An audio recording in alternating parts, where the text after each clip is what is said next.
సమూయేలు మొదటి గ్రంథము 5వ అధ్యాయము. ఫిలిష్తీయులు దేవుని మందసమును పట్టుకొని ఎబెనెజరు నుండి అష్డోదునకు తీసుకొని వచ్చి దాగోను గుడిలో దాగోను ఎదుట దాని నుంచిరి.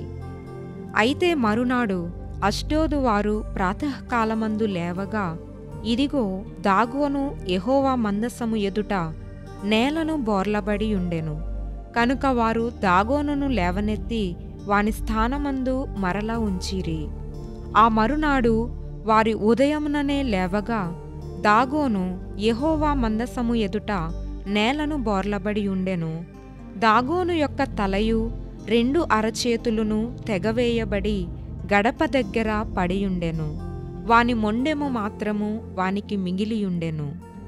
కాబట్టి దాగోను యాజకులేమి, దాగోను గుడికి వచ్చువారేమి నేటి వరకు ఎవరునూ అష్డోదులో దాగోను యొక్క గుడి గడపను త్రొక్కుటలేదు. యెహోవా హస్తము అష్డోదు వారి మీద భారముగా ఉండెను.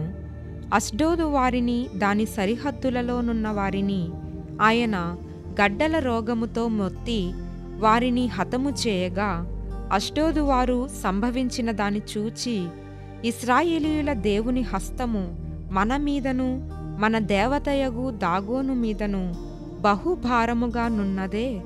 ఆయన మందసము మన మధ్య నుండుటయే దీనికి కారణము గదా.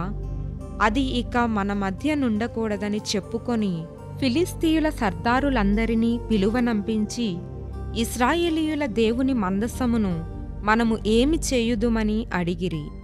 అందుకు వారు, ఇశ్రాయేలీయుల దేవుని మందసమును ఇక్కడ నుండి గాతు పట్టణమునకు పంపుడని చెప్పగా, జనులు ఇశ్రాయేలీయుల దేవుని మందసమును అక్కడ నుండి గాతునకు మోసికొని పోయిరి.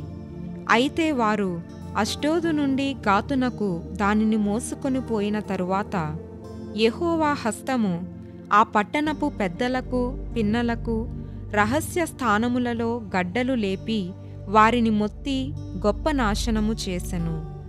వారు దేవుని మందసమును ఎక్రోనునకు పంపివేయగా, దేవుని మందసము ఎక్రోనులోనికి వచ్చినప్పుడు ఎక్రోనీయులు కేకలు వేసి, మనలను మన జనులను చంపివేయవలెనని వీరు ఇశ్రాయేలీయుల దేవుని మందసమును మన యొద్దకు తీసుకొని వచ్చిరనిరి.